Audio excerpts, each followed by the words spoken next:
ये जो बलात्कारी बाबा लोग जो आगे आए हैं, अभी मीडिया ने जिनको सामने लाया है, ऐसे कई बाबा हैं जो सामने नहीं आ रहे हैं। तो हमारी मांग ये है, हम इसलिए यहाँ पे आंदोलन कर रहे हैं कि ऐसे सारे जितने भी लोग हैं, चाहे वो कोई भी जात पात के हो, उनको निकाल के उन पे कड़ी से कड़ी उनको सज़ा होनी चाहिए। और आज का ज़माना जो है वो साइंस का ज़माना है, टेक्नोलॉजी का ज़माना है। सारी दुनिया में सारे कंट्रीज़ जो है वो कितने आगे जा रहे हैं और हमारा इंडिया ये सारी चीज़ों में आगे जा रहा है। ये सारे अंधश्रद्धा में शायद हम लोग विश्व गुरु होने जा रहे हैं। ये इस चीज़ का हम लोगों को बहुत दुख है। इसलिए हम लोग यहाँ पे सरकार से ये मांग हमारी करने आए हैं कि ऐसे जितने भी लोग हैं और इनको जिन जिन लोगों ने सपोर्ट करके इनको इतना आगे बढ़ाया, ये मामूली बात नहीं है। एक इंसान इतना बड़ा काम नहीं कर सकता है, इसके पीछे एक बहुत बड़ा रैकेट है। ये स्कैम जो हो रहा है, इसके पीछे के रैकेट जो है उनको पकड़ा जाए और इनको सख्त से सख्त सज़ा दी जाए। इनको चौराहों में लाकर फांसी देनी चाहिए ताकि दूसरे लोग इससे डरे। और इन लोग जो कमज़ोर वर्ग है उनको बलि करते हैं।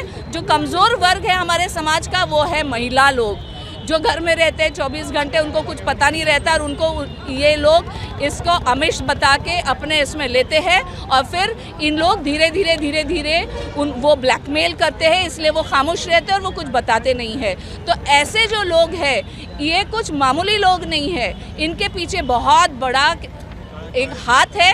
वो सारे लोगों को फांसी होना चाहिए ताकि ये सब चीज़ों से हम यहाँ से निकल जाए और हमारा देश विकास की तरफ बढ़े। आपका नाम? सध्या महाराष्ट्रामध्ये बुवा बाबा बाजीला भूत आलेला आहे। जे बुवा बाबा सर्रास जनतेला राजकीय पाठबळामुळे फसवणूक त्यांची समोर आलेली आहे। अशा प्रकारच्या बुवा बाबांना, त्यासोबतच सर्वात मोठं जे प्रकरण महाराष्ट्रामध्ये आज समोर आलं, जो अशोक खरात याच्या विरोधात आम्ही इथं आंदोलन करत आहोत की अशा प्रकारच्या बुवा बाबांच्या विरोधात महाराष्ट्र शासनाने जो 2013ला जादूटोणा विरोधी कायदा अंमलात आलेला आहे, त्या जादूटोणा कायद्यानुसार त्याची अंमलबजावणी, त्याचा प्रचार प्रसार तळागाळातल्या जनतेपर्यंत, अंगणवाडी सेविका असो, ग्रामसेवक असो, सर्वात खालच्या स्तरापर्यंत हा कायदा पोहोचवणे गरजेचं आहे। ती अंमलबजावणी होणे गरजेचं आहे, जी आज होताना दिसत नाही। त्याचे परिणामस्वरूप हे असल्या प्रकारचे बुवा बाबा आपल्याला समोर येताना दिसतात, जनतेची सर्रास फसवणूक होताना दिसत आहे। त्या विरोधात आम्ही आज इथं जमलेलो आहोत। धन्यवाद। भारतीय अंधश्रद्धा निर्मूलन समितीची तमाम समाजातल्या जे कोणी बुवा बाबा असतील, अशोक खरातसारखे बुवा बाबा असतील, त्यांच्यामध्ये यत्किंचितही थोडीफारही काही दैवी शक्ती असेल, त्यांनी आमचे 80 लाख रुपयाचे आव्हान स्वीकारावे, समोर यावे। त्यांनी आव्हान स्वीकारल्यानंतर त्यांना आम्ही ते जर जिंकले, त्यांच्यामध्ये काही तथाकथित जे काही ज्योतिष्य सांगण्याची असो की काही सांगण्याची, भूत भविष्य सांगण्याची त्यांच्यामध्ये शक्ती असेल तर ती आमच्यासमोर सिद्ध करून दाखवावी। 80 लाखाचे आमचे आव्हान 1982 सालापासून अखिल भारतीय अंधश्रद्धा निर्मूलन समितीचे आहे, त्यांनी स्वीकारावे।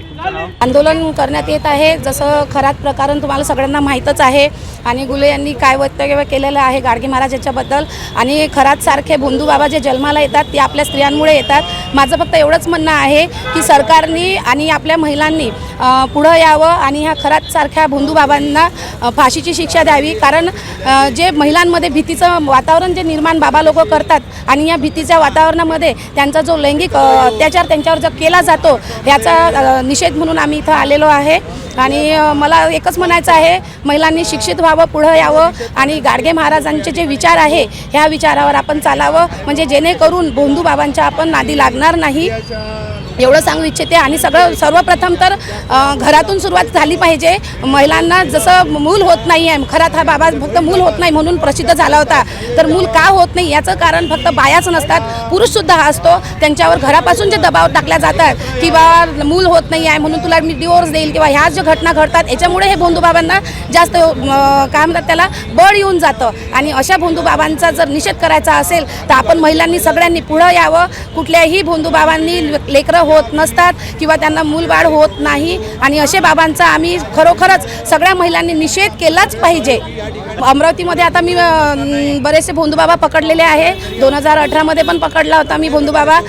त्याची अजूनही कोर्टामध्ये केस चालूच आहे. पण माहिती आहे का, सरकार जी आहे ती त्याच्यावर स्ट्रिक्टली ॲक्शन घेत नाही आहे. म्हणून ना भोंदूबाबांचं प्रमाण जे वाढलेलं आहे. आता मी भोंदूबाबा बरेचसे पकडायला जाते. बरेचसे भोंदूबाबा आता जसे मोकाट फिरत आहेत. कारण का सरकार ही स्ट्रॉंग नसल्यामुळे कायदा जरी आला असेल तरी त्या कायद्याची अंमलबजावणी होत नाही आहे. सरकारने अंमलबजावणी केली पाहिजे ह्या कायद्यांविरुद्ध. मी मायाताई दांडे. आंदोलन हे अत्यंत महत्त्वाचं आहे आणि आमच्यासाठी धक्का देणार आहे. महिलांचा जो छळ या भोंदूबाबांनी चालू केलेला आहे आणि सर्वात महत्त्वाची गोष्ट यामध्ये जे राजकारणी आहेत ज्यांच्यापासून आम्हाला संरक्षण पाहिजे, त्या संरक्षणानं जर आमचं शेत कुंपण खात असेल तर हा महिलांसाठी अत्यंत महत्त्वाचा विषय आहे. यानंतर जर राजकारणी त्यात अडकत असतील तर आम्ही कोणाकडे बघावं? आमचे संरक्षण कोण करणार आहे? ही आमची सर्वात मोठी मागणी आहे. जर असे भोंदूबाबा हे पोचत असतील तर समाजात मोठं विघ्न येणार आहे.